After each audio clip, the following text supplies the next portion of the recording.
Brent, we are 1 week away from a national championship game with Georgia and Alabama.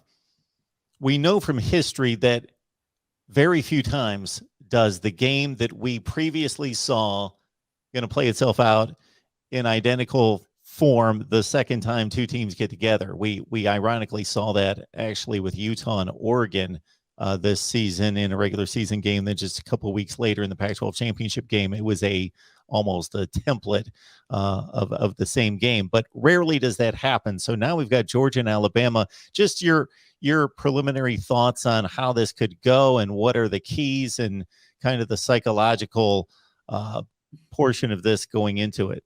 Well, I think psychology favors Georgia. I think Georgia's got all the advantages that they lost. They did not play well. They haven't beaten Alabama now in 7 or 8 attempts. So the psychological advantages in the game go to Georgia, even though Nick Saban will find a way to reverse that with his team, frankly. Look, I think Georgia was way too complicated on defense against Alabama. They tried to do too much. To me, the big thing for Georgia was Aiden Hutchinson and David Ojabo had 0 sacks. I mean, that's just amazing how good those guys are for Michigan. Michigan was averaging 37 points a game. They had 3 until the last few minutes of the game when they scored a touchdown during that time. Frankly, I think one of the real secret weapons, if we can use that term for Georgia, are the running backs as receivers. I mean, the running backs had 8 catches for 141 yards. James Cook had 3 for 99. James Cook's one of the better running backs anywhere right now, particularly in the SEC. So I think you'll see the Georgia defense try to simplify some things. They got no pressure, certainly get any sacks on Bryce Young in the SEC championship game. So they want to make Bryce Young uncomfortable. And credit Cincinnati, Mark, they actually made Bryce Young uncomfortable in that game. But they were able to run the ball because they run a 3-3-5, and Bama was able to take advantage of it. Ole Miss runs a 3-3-5, and Alabama ran on them too. Now, as far as Alabama, the difference for Bama, I think, are 2 things. One, you've got a healthy B-Rob. Brian Robinson had 204 yards, and when he's healthy, he really plays well, particularly in the bigger games. Mark, I don't know how anybody can block Will Anderson right now. 34 tackles for loss, 17 and a half sacks. I mean, that's amazing to think about that. But I think the other thing is, for the Bama defense, they're growing up. Dallas Turner, the freshman, is coming on at linebacker. Fedarian Mathis is really making a name for himself as far as putting pressure on the quarterback. So, and I'll be honest with you, I don't have a winner yet. I'm still kind of leaning a little bit toward Alabama because of the mental edge that they've got. And I think the reality in this game, Bama knows they can win. Georgia thinks they can win, and that's a real difference. And until Georgia wins a game, that's what they won't know. But look, again, for our viewers and listeners, and they don't want to hear this, but I can tell you this, this is not a one-and-done deal for both these teams.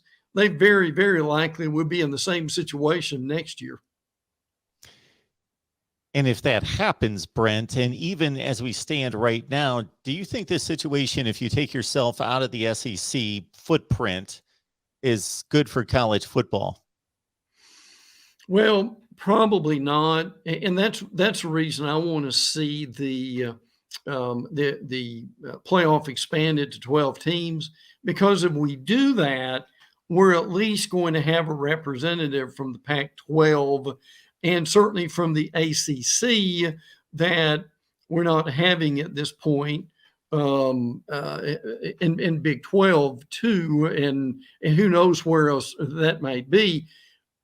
And the excitement that we would have in November, I think you could reach out and touch it as far as right now, we've got maybe what, Mark, 6 to 7 to 8 teams that are excited at the end of the year that they may make the playoffs. If you expanded to 12, you got up to 20. What that would do to college football, what would be unbelievable. But here's the reality of this. You're still going to have probably at the end